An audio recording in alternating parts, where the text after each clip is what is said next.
जय हिंद, वंदे मातरम, राम राम सभी को एक बार फिर से आपके अपने यूट्यूब चैनल में तहे दिल से स्वागत करता हूं। जल्दी से फटाक से जुड़ जाइए, क्लास को कर दीजिए लाइक और शेयर। तो शुरू करते हैं आज का सेशन। जैसा कि आप सभी को मालूम है कि मैं आपके लिए रोज़ाना साइंस में फिजिक्स की क्लास लेकर आता हूं। रोज़ की तरह एक बार फिर से आप सभी का साइंस की भौतिक विज्ञान की क्लास में आप सभी का स्वागत है। जल्दी से सभी बच्चे आ जाइए भाई, आप सभी के रिक्वायरमेंट पर चली हुई है क्लास। तो यदि आप लोग क्लास नहीं लोगे तो फिर मुझको बुरा लगेगा, देखो, ठीक है ना? क्योंकि आपके लिए क्लास लेकर आते हो और आप लोग जो है हलवे में ले जाते हो। तो शुरू करते हैं। सभी बच्चे एक बार क्लास को शेयर कर दीजिए, सभी साथी। तो ये वही क्वेश्चन है जो बार बार जो है क्लास में आपको एग्जाम में परेशान करते हैं, तो आप लोगों को परेशानी दूर करते हैं आज, ठीक है ना? तो जल्दी से आ जाइए। आशा करता हूँ कि आप सभी अच्छे और स्वस्थ होंगे, परिवार में एकदम मस्त होंगे। क्वेश्चन आपकी स्क्रीन पर आ चुका है साथियों, ठीक है? एक राइफल से गोली चलाई गई। यदि राइफल बिना किसी रोक के पीछे की ओर आती है तो राइफल की गतिज ऊर्जा क्या होगी? चार ऑप्शन आपके नीचे दिए गए, जल्दी से बताइए फटाक से कौन सा ऑप्शन सही हो जाएगा।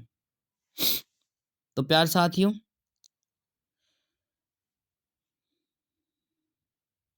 समय समाप्त। बहुत बढ़िया। जो बच्चे ऑप्शन नंबर बी के साथ जा रहे हुए सही हो जाता है, गोली की गतिज ऊर्जा से कम, ठीक है?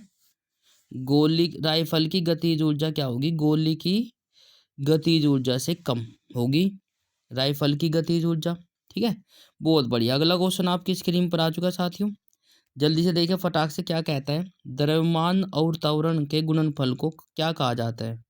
यदि आपसे बात करें, द्रव्यमान को एम कहते हैं और त्वरण को कहते हैं ए।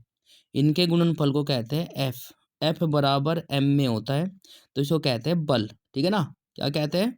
बल कहते हैं। तो ये फॉर्मूला होता है एफ बराबर एम में, डी वाला सही हो जाएगा। बहुत बढ़िया। तो इसी के साथ अगले क्वेश्चन पे चलते हैं भाई। अगला क्वेश्चन आपकी स्क्रीन पर आ चुका है साथियों, ठीक है? अगला क्वेश्चन क्या कहता है, जल्दी से देखिए।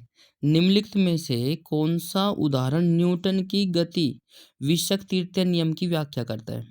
तृतीय नियम यदि आपको पता है तो आप लोग जब भी बता पाओगे, अदरवाइज नहीं। तो प्यारे साथियों, जल्दी से बताएं।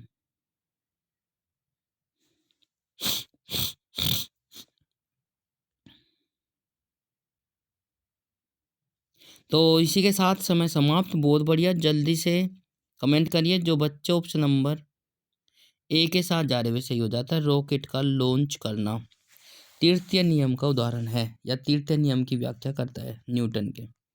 रॉकेट का लॉन्च करना न्यूटन के तृतीय नियम का व्याख्या करता है। नेक्स्ट क्वेश्चन आपकी स्क्रीन पर आ चुका है साथियों। जब एक नागरिक या नाविक आगे की दिशा में कूदता है तब नाव पीछे की तरफ हट जाती है।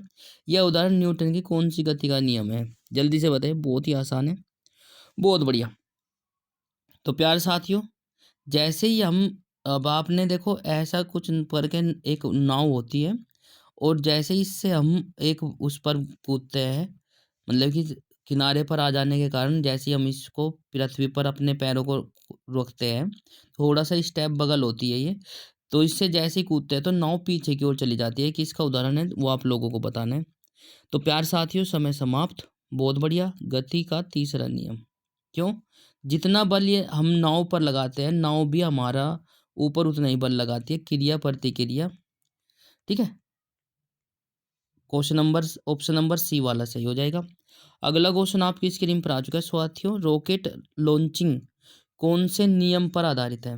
रॉकेट जो है लॉन्चिंग जो होता है वो कौन से नियम पर आधारित है, आप लोगों को बताना है।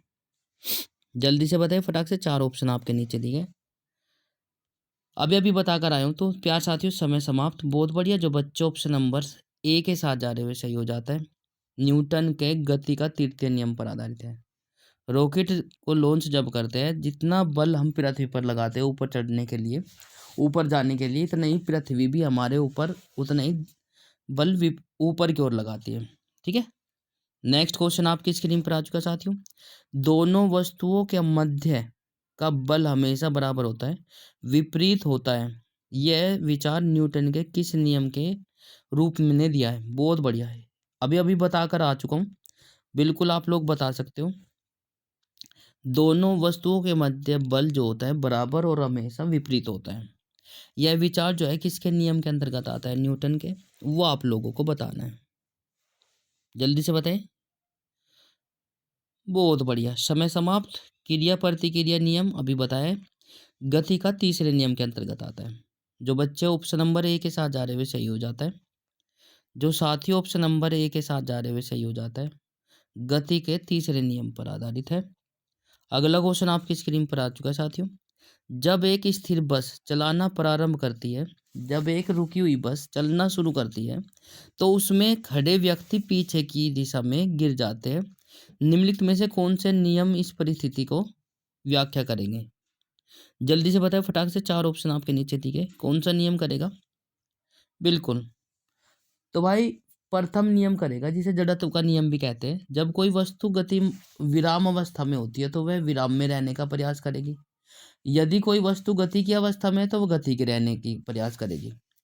ठीक है। तो ऑप्शन नंबर क्या हो जाएगा? बहुत बढ़िया। ए के साथ जो जा रहे हुए सही हो जाता है। न्यूटन की गति का प्रथम नियम, न्यूटन की गति के प्रथम नियम की व्याख्या करता है। क्वेश्चन नंबर नेक्स्ट आपकी स्क्रीन पर आ चुका है साथियों। एक व्यक्ति स्थिर पानी में नाव पर खड़ा है। यदि वह नाव तट की ओर चलता है तो नाव क्या हो जाएगी? यदि वह नाव तट की ओर चलता है तो वह नाव क्या हो जाएगी? जल्दी से बताएं, फटाक से कमेंट करें।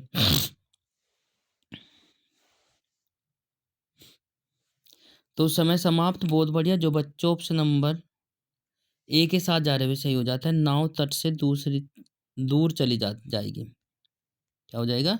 नाव तट से दूर चली जाएगी। एक व्यक्ति स्थिर पानी के में नाव पर खड़ा है। यदि वह नाव तट की ओर चलता है तो नाव क्या हो जाएगी भाई? नाव तट से दूर चली जाएगी। अगला क्वेश्चन आपकी स्क्रीन पर आ चुका है साथियों। जब बंदूक से गोली छोड़ी जाती है तो बंदूक विपरीत दिशा में धक्का लगाती है। यह न्यूटन का नियम का उदाहरण है। बहुत आसान है।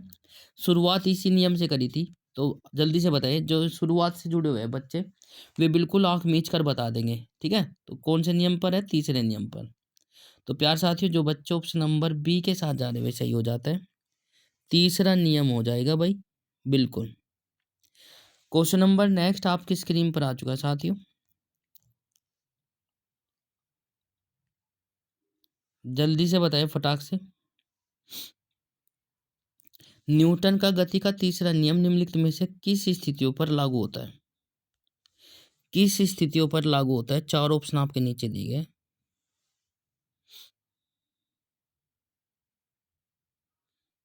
बिल्कुल, बहुत ही आसान। शाबाश। ऑप्शन नंबर ए के साथ जो जा रहे हैं वे सही हो जाता है। समय समाप्त। जब कोई व्यक्ति नाव में नदी के किनारे पर कूदता है तो नाव पीछे की ओर जाती है। यह तीसरे नियम के उदाहरण की व्याख्या करता है। बहुत बढ़िया। अगला क्वेश्चन आपकी स्क्रीन पर आ चुका है साथियों। निम्नलिखित में से कौन सा न्यूटन की गति का तीसरा नियम का उदाहरण है? बहुत ही आसान। ये कई बार आ चुका है। न्यूटन की गति के तीसरे नियम से संबंधित जितने भी प्रश्न हैं वो मैं आपको सभी क्वेश्चन करा रहा हूँ। तो आप लोगों को पता होना चाहिए। देखो मैं बता चुका हूँ, बार बार रिपीट हो रही है। तो ऑप्शन नंबर क्या हो जाएगा? रॉकेट लॉन्च करना। ठीक है। रॉकेट लॉन्च करना न्यूटन की गति के तीसरे नियम की व्याख्या करता है। अगला क्वेश्चन देखिए फटाक से। क्या हो जाएगा? 4 ऑप्शन आपके नीचे दिए गए। बल की परिभाषा को किसके आधार पर व्याख्यात किया जा सकता है? बल की परिभाषा को किसके आधार पर व्याख्यात किया जा सकता है? 4 ऑप्शन आपके नीचे दिए गए। जल्दी से बताएं भाई। जल्दी से कमेंट करें। शाबाश। समय समाप्त। जो बच्चों ऑप्शन नंबर बी के साथ जा रहे हुए सही हो जाता है। न्यूटन की गति का पहला नियम बल की व्याख्या को प्रदर्शित करता है। न्यूटन की गति का प्रथम नियम बल की गति को प्रदर्शित या बल के नियम की व्याख्या करता है। अगला क्वेश्चन आपकी स्क्रीन पर है। न्यूटन के गति के प्रथम नियम का नाम क्या है? न्यूटन के गति का प्रथम नियम का नाम। जैसे कि मैंने अभी आपको बताकर आया हूँ, मैंने बताया भी था न्यूटन के गति का प्रथम नियम, तो अब आप बताएँगे, नहीं मालूम है तो बने रहिए, हम बताकर चलेंगे। तो प्यारे साथियों 4 ऑप्शन आपके नीचे दिए गए। न्यूटन के गति का प्रथम नियम का नाम है जड़त्व का नियम भी, क्योंकि मैंने बताया था जड़त्व का नियम भी कहते हैं। इंग्लिश में इसको इनर्शिया कहते हैं। क्या कहते हैं? इनर्शिया कहते हैं। बहुत बढ़िया। अगला क्वेश्चन आपकी स्क्रीन पर आ चुका है साथियों, जल्दी से देखिए फटाक से क्या हो जाएगा। 4 ऑप्शन आपके नीचे दिए गए। बिल्कुल, किसी भी क्षण किसी रॉकेट का त्वरण निर्वा निर्वासित गैसों के वेग की घात nth के समानुपाती होता है। यहाँ n का मान क्या होगा? जल्दी से बताइए फटाक से क्या हो जाएगा भाई? तो यहाँ जो है n का मान क्या हो जाएगा? 1 हो जाएगा। ऑप्शन नंबर ए वाला सही हो जाएगा। बहुत बढ़िया, ए वाला सही हो जाएगा। अगला क्वेश्चन आपकी स्क्रीन पर आ चुका है साथियों। एक 70 किलोग्राम का आदमी 50 न्यूटन के बल से एक 50 किलोग्राम का आदमी को धक्का देता है।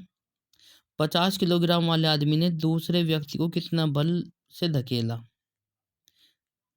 है? तो जल्दी से देखिए फटाक से कौन सा ऑप्शन सही हो जाएगा, कमेंट करें।